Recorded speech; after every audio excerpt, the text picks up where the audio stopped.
This is about my 914 on a budget. So basically, how did I go from this car to this car for less than $10,000 and end up with a car that you might even take your mother for a ride in? And the first thing you might say is, well, I didn't really do anything on the outside. It's essentially the same car. It looks the same. It's kind of imperfect on the outside and actually the interior as well.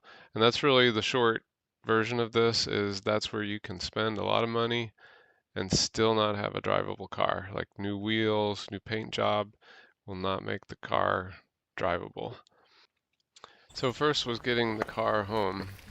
And first thing for that was the brakes were stuck.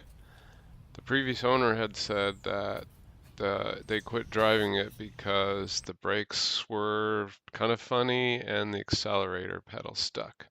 So first difficult decision was what to do with the brakes, and I finally opted to have them redone by PMB. And as you can see, that wasn't the end of it. It needed rotors and pads as well. And while you're here, might as well change the brake lines too. So the area that really kills the cars is what they call the hell hole, which is at the around the battery box. And a lot of times maybe the battery box isn't there, or you can't even see the area. Then there's the floor. That might have been the biggest thing. And it first started with the passenger side seat hinge here. It was totally rusty, and after got all the rust off, there wasn't anything, and the hinge just fell off. Now, on first inspection, it seemed like this outer frame was pretty good. Maybe you could live with that. Uh, but on further digging around, especially behind the passenger seat here, that main frame on the top at least was almost gone. So figured out I had to stiffen the frame. So I was worried about the car.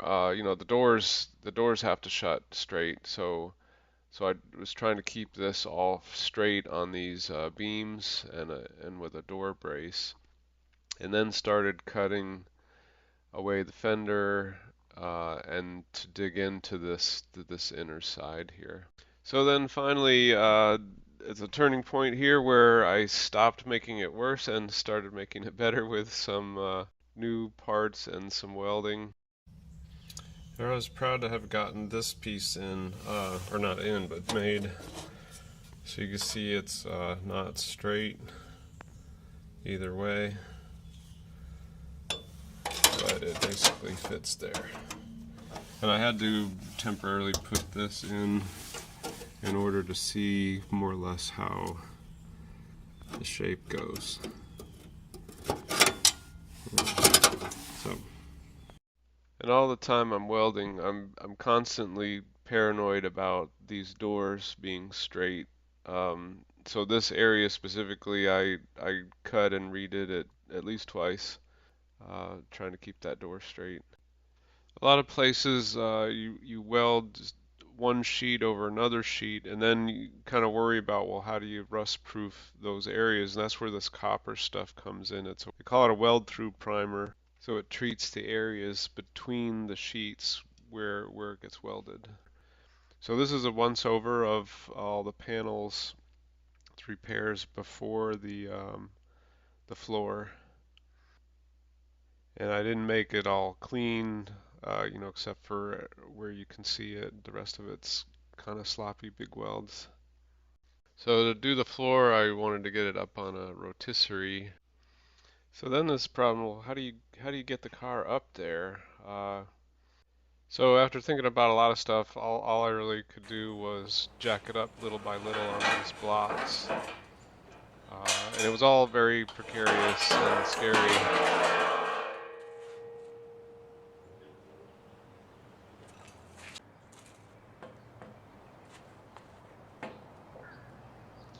And you can see here it was a little top heavy, um, but it basically worked. And so then I can some cases I had it totally upside down, and sometimes put it at an angle on either side. Yeah, so it was a lot easier to weld in the floor then.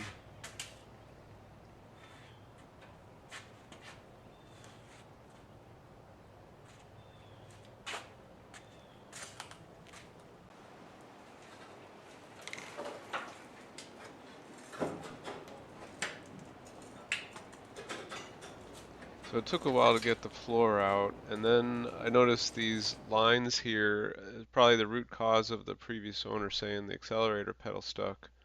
The cable goes through this tube. So here's the longitudinal. Although the outside looked pretty good, the inside here, this is on the driver's side, looked pretty bad. Actually, this part of the floor was, it must have been totally rusted through because it was patched up with kind of sloppy plates and a bunch of Bondo is what held the seat in really.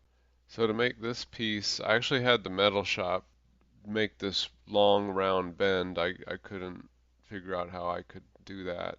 So I had them just make a few long channels. In this picture you can see the original fuel lines used to be plastic, so those were replaced with metal ones, and also the accelerator pedal tube section that's welded in there. You can also see I had to make two kinds of channels, the long rounded one, and then also on the inside there were some sharper bends with holes in it, so basically spot weld holes. So I also welded those in. And then the center channel was just too far gone, and I got a new one of those that goes under the seat there. So then everything that was welded or was new panels got this special stuff called Pour 15, which was I've read was it's got 3 steps to put it on. You gotta prep the metal with washing and some other special chemical, but then it goes on like oil, and it really covers everything nicely and stops the rust. The last bit of welding before putting the car all back together was the fender, which was really hard. I tried to go really slow. I watched some videos about how to do this nice, um, but it still wrinkled a bit. But with some sanding and a little Bondo, it looks pretty smooth. I also didn't want to pay for a full paint job, and I wasn't really set up for it. So I just got a spray can of the original color, and so it doesn't really match now. I guess that the paint's old, um, but it's okay. So then some more mechanical things. The steering wheel over the winter when it was too cold to do much, I rewrapped it and with this leather, really nice feel to the steering wheel now. And these are notoriously hard to shift, but when the bushing's worn away like this, then it's even worse. And I figured these cracked joints here on the intake might rob some power. And then I was able to drive it, but it kept stalling. And so people suggested to move the fuel pump, which used to be on the back by the engine, and the theory was it would get hot and vapor lock, they call it. So if I put it in the front under the tank by the steering, then that's better for the pump. And then I also got a new pump too. And then after that was taken care of, the first kind of longer drives I took with it, the CV joints failed. So I replaced those. So all that work was done between September 2022 when I bought the car, and it was about October 2023 when I had driven it enough to break the CV joints. And I think around then I had done a lot of fussing with the carburetor to get that set up right. Also, some troubleshooting around the electrical system led me to replace the alternator. So for most of summer 2024, it was my daily fair weather driver. Okay, so how did it all add up? So 2000 for the car. I don't know if that was good. I'm not a good negotiator, I guess, in those things. But actually more money went to PMB for 2200. That was redoing all the brakes and getting the new CV joints. Then was Auto Atlanta. I knew that name from the 90s when I had one of these before. All the sheet metal came through them. and a few other parts, so for 1700.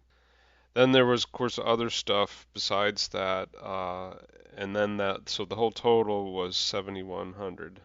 And then tools, that was 1900, a new welder and lots of other, all the sandpaper grinding stuff, cutters. So the project total is 9,000. So I think that measures out pretty well compared to the others here in the picture, which are not mine. So thanks for watching this far. I hope it's been interesting or educational or both. It's been a fun car and get some fun attention.